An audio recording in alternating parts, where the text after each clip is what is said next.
آپ کے ساتھ جمعہ پڑھ لوں، ادھر دیکھیے گا، ادھر دیکھیے گا، جزاک اللہ، توجہ ادھر رکھیں گے. جمعہ کس کے ساتھ پڑھ لوں؟ نبی پاک صلی اللہ علیہ وآلہ وسلم کے ساتھ. یہاں ایک حدیث اور ذہن میں رکھیے، یہ ذہن میں رکھیے گا، پھر میں پوری کرتا ہوں. ایک صحابی ہے مرثد بن ابی مرثد رضی اللہ عنہ. مرثد بن ابی مرثد، انہوں نے کلمہ پڑھا. کلمہ پڑھنے کے بعد آپ نے دیکھا کہ رو رہے. آپ نے پوچھا مرثد کیا ہوا، کیوں رو رہے ہو؟ عرض کی یا رسول اللہ صلی اللہ علیہ وسلم مجھے اپنے گناہ یاد آئے، اتنے گناہ ہیں میرے، کلمہ تو پڑھ لیا ہے، ان گناہوں کا کیا ہوگا؟ فرمایا مرثد خوش ہو جاؤ، میرے اللہ نے سارے معاف کر دیے، میرے اللہ نے سارے گناہوں کو معاف کر دیا. اگلا جملہ اب ان کا سنیے گا. نماز پڑھی انہوں نے آپ کے ساتھ. نماز کے بعد آپ نے دیکھا وہ کونے میں بیٹھ کے پھر رو رہے. فرمایا مرثد اب کیا ہوا، اب کیوں رو رہے ہو؟ عرض کی یا رسول اللہ صلی اللہ علیہ وسلم آپ نے یہ تو بتا دیا کہ پہلے والے سارے اللہ نے معاف کر دیے، اب رونا اس بات پہ آتا ہے اس کے بعد اگر گناہ ہو گیا تو. سبحان اللہ، بات سمجھ گئے؟ صحابہ کہاں تک جاتے تھے. اللہ یہ شوق ہمیں نصیب فرما دے، آمین کہہ لیں. اللہ یہ شوق ہم سب کو نصیب فرما دے. اب آپ نے توجہ کی ہے، آمین کہی ہے. یہاں ایک اور بات سنیے گا. حضرت قتادہ رضی اللہ تعالیٰ عنہ ایک صحابی ہیں غزوہ احد میں جن کی آنکھ لکھی، وہ حضرت طلحہ ہیں. یہ الگ صحابی ہیں. یہ حضرت قتادہ الگ صحابی رضی اللہ تعالیٰ عنہ. آنکھ نکل گئی، وہ آنکھ لے کر آئے نبی پاک صلی اللہ علیہ وآلہ وسلم کے پاس. یا رسول اللہ صلی اللہ علیہ وسلم یہ آنکھ نکل گئی ہے. اب آپ نے فرمایا قتادہ دنیا کی آنکھ چاہیے یا جنت کی؟ کیا فرمایا؟ دنیا کی آنکھ چاہیے یا جنت کی؟ اب میرا آپ کا جواب کیا ہونا چاہیے؟ جنت کی مل جائے، دنیا میں ختم ہو جانا ہے. لیکن وہ صحابی ہیں، نبی کی صحبت میں آ کے عقل کامل ہو جاتی ہے، ایمان کامل ہو جاتا ہے. نبی کی صحبت میں آ کر عقل بھی کامل ہو جاتی ہے، ایمان بھی. توجہ کیجئے گا، علماء اکرام تشریف فرما ہے. ایک سوال تھا میرے ذہن میں، اور یہ سوال 3 سال تک رہا ہے، اور میں نے کافی سارے علماء اکرام سے، اساتذہ سے پوچھا، لیکن مجھے ایسا جواب نہیں ملا جو سیدھا دل کو آ کے لگے. اور کتنے سال لگے؟ 3 سال. آپ کو 3 منٹ میں جواب ملا. مولانا زبیر صاحب کا شکریہ ادا کریں، مولانا عمیر صاحب کا شکریہ ادا کریں کہ آپ کو ان 3 منٹوں میں سوال کا جواب. اور انشاءاللہ میرا دعویٰ ہے جب بھی کبھی آپ کو یہ جواب یاد آئے گا، ایمان تازہ ہوگا. سوال یہ تھا کہ ساری دنیا کے غوث، ساری دنیا کے قطب، ساری دنیا کے ابدال مل کر بھی ایک صحابی کا درجہ حاصل نہیں کر سکتے، کیوں؟ چلے ایسا ہو جاتا کہ سارے مل کر ایک صحابی تک پہنچ جائے، لیکن اہل سنت والجماعت کا عقیدہ ہے ساری دنیا کے غوث مل جائیں، قطب مل جائیں، ابدال مل جائیں، نیک لوگ مل جائیں، یہ سارے مل جائیں، ایک صحابی کا درجہ حاصل نہیں کر سکتے. اور وہ صحابی جو ایک لمحے کے لیے میرے نبی کی صحبت میں آیا، ایک لمحے کے لیے، اس کا بھی مقابلہ نہیں ہو سکتا. تو یہ ذہن میں تھا کیوں؟ اب اساتذہ فرماتے تھے، علماء فرماتے تھے کہ نبی کی صحبت حاصل ہے، نبی صلی اللہ علیہ وسلم کا چہرہ دیکھا ہے، یہ سب سے بڑی نیکی ہے. لیکن یہ چلتا رہا 3 سال. 3 سال کے بعد یہاں قریب ہی بلال ٹاؤن میں چریسم بنت مبارک میں قاضی ظہور الحسین اظہر صاحب تشریف لائے، اور انہوں نے بیان کے دوران اس سوال کا جواب دیا. تھوڑی سی آواز کھولیں گے؟ آپ نے مجھے بھی بند کر دیا، آواز کو بھی بند کر دیا. سبحان اللہ. اتنے ساری کھول دیں کہ بات چلتی رہے نا. جزاک اللہ. کہاں پہ تھے؟ اللہ آپ کی زندگی میں برکت دے دی. 2-4 بندے میرے نال ہیں بس بہت ہے، باقی تسی جزاک اللہ. اللہ آپ سب کو سلامت رکھے، خوشیاں راحتیں عزت سے نوازے اللہ تعالیٰ. قاضی ظہور صاحب نے بیان کے دوران اس سوال کا جواب دیا. اب ذرا سنیے گا، جو صاحب علم ہیں، بڑے حضرات ہیں، بات بھی ایسی فرماتے ہیں.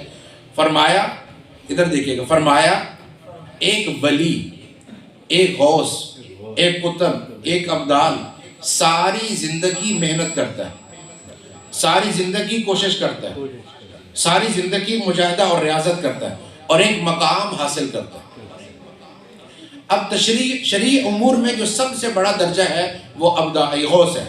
شریعت میں سب سے بڑا کون ہے؟ غوث. اور تکوین میں سب سے بڑا ابدال ہے. تو ساری زندگی محنت کی اس ولی نے، سالک تھے، یہاں سے چلے چلے چلے اور یہ یہاں تک پہنچے، غوث بنے یا ابدال۔ تو قاضی صاحب فرمانے لگے اللہ کا ولی ساری زندگی محنت کر کے جس درجے تک پہنچتا ہے، میری طرف دیکھیے گا، توجہ سے الفاظ سمجھیے گا، پھر آپ کو جواب کی لذت آئے گی۔ ولی ساری زندگی کوشش کر کے جس درجے تک پہنچتا ہے، جس مقام تک پہنچتا ہے، نبی کی پہلی نظر صحابی کو سارے درجات طے کروا دیتا۔ صحابی کا سفر وہاں سے شروع ہوتا ہے جہاں ولی کا ختم ہوتا ہے۔ اچھا، اب آپ کو سمجھ تب آئے گی، میں ساتھ ایک چیز اور جوڑ لوں، انشاءاللہ آپ کو بات صحیح سمجھ آئے گی۔ ایک بزرگ گزرے ہیں سید عطا اللہ شاہ بخاری رحمۃ اللہ علیہ، عشاء کے وقت بیان شروع کرتے تھے، فجر کی اذان ہو جاتی، اتنا لمبا بیان، اور بیان بھی کیا کہ میرے نبی کا چہرہ ایسے تھا، زلفیں ایسی تھی، دندان مبارک ایسے تھے، پوری رات یہ بیان چلتا ہے۔ ایک دفعہ میاں والی میں حضرت نے بیان کیا، بیان مکمل ہو گیا، فجر کی اذانیں ہو گئی، لوگ نماز پڑھنے لگ پڑے، آدمی، اللہ تعالیٰ کرے اس کا گلا ٹھیک ہو جائے، آمین تو کہہ دو، اللہ کرے کہ اس کا گلا ٹھیک ہو جائے۔ اچھا جی، توجہ ہے، بس بات سمجھ آ جائے، باقی کو نہیں عشق میں۔ حضرت شاہ صاحب نے عشاء کے بعد بیان شروع کیا، فجر کی اذان ہو گئی، اب اذان ہے، لوگ سنتیں پڑھ رہے ہیں، ایک سادہ سا آدمی، دیہاتی آدمی حضرت کے پاس آیا، ادھر دیکھیے گا، حضرت کے پاس آیا، کہتا ہے حضرت ایک سوال تھا۔ فرمایا کیا؟ کہتا ہے آپ نے پوری رات نبی کا حسن و جمال بیان کیا، پوری رات آپ نے میرے نبی کا حسن و جمال بیان کیا ہے، میرے ذہن میں ایک سوال ہے، سوال یہ ہے کہ جب کوئی بندہ باہر سے آتا تھا اور نبی پاک صلی اللہ علیہ وسلم صحابہ کے درمیان بیٹھے ہوتے تھے، آنے والا پوچھتا کیوں تھا کہ نبی کون ہے؟ وہ دیکھ لیتا جو سب سے حسین ہے، سب سے جمیل ہے، وہ اللہ کے نبی ہے۔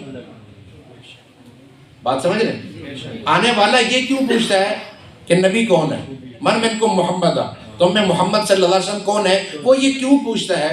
وہ دیکھ لیتا جو سب سے حسین و جمیل ہے، وہ اللہ کے نبی ہے۔ سوال سمجھ؟ اب شاہ صاحب کا جواب سنیے۔ شاہ صاحب فرمانے لگے، او بھلے آدمی، جب میرا نبی صحابہ کے درمیان بیٹھتا تھا نا، میرے نبی کے چہرے سے انوارات نکل کے ان کے چہروں پہ پڑتے تھے، سارے ہی چمک رہے ہوتے تھے، آنے والا پوچھتا تھا نبی کون ہے؟ جب سارے چمک رہے ہیں تو آنے والا پوچھتا ہے کہ نبی کون ہے؟ تو نبی کی صحبت کہاں تک پہنچا دیتی جی۔ اب آپ نے توجہ کر لی ہے، سبحان اللہ کہہ دیا ہے، آپ کا حق بنتا ہے ایک بات اور سمجھیے گا۔ قرآن پاک میں اللہ نے موسیٰ علیہ السلام کا واقعہ سنایا، جادوگر آئے ان کے مقابلے میں، موسیٰ علیہ السلام کے سامنے مقابلہ ہو رہا ہے۔ اب جب موسیٰ علیہ السلام نے اپنا عصا رکھا اور وہ ان ساری چیزوں کو نکل گیا، جادوگر سمجھ گئے کہ یہ جادوگر نہیں ہے، یہ اللہ کا نبی ہے، اور ان سب نے کلمہ پڑھ لیا۔ اب یہ بنے موسیٰ علیہ السلام کے صحابی۔ کیا بن گئے؟ موسیٰ علیہ السلام کے صحابی۔ کیا بن گئے؟ موسیٰ علیہ السلام کے صحابی بن گئے۔ فرعون نے کہا لَأُقَطِّعَنَّ أَيْدِيَكُمْ وَأَرْجُلَكُمْ مِنْ خِلَافٍ وَلَأُصَلِّبَنَّكُمْ فِي جُذُوعِ النَّخْلِ، میں تمہارے ہاتھ پاؤں کاٹوں گا، میں تمہیں سولی دوں گا، تم نے کلمہ پڑھا میری اجازت کے بغیر۔ انہوں نے کیا جواب دیا؟ فَقْضِ مَا أَنْتَ قَاضٍ، جو کرنا ہے کر لے، فَقْضِ مَا أَنْتَ قَاضٍ، جو کرنا ہے کر لے۔ ابھی تھوڑی دیر پہلے یہ موسیٰ علیہ السلام کے مقابلے میں کھڑے ہیں، ابھی کلمہ پڑھا ہے، اور کلمہ پڑھتے ہی جان دینے کے لیے تیار ہو گیا، اور وہ جو سامنے کھڑا ہے وہ 90,000 بچوں کا قاتل ہے۔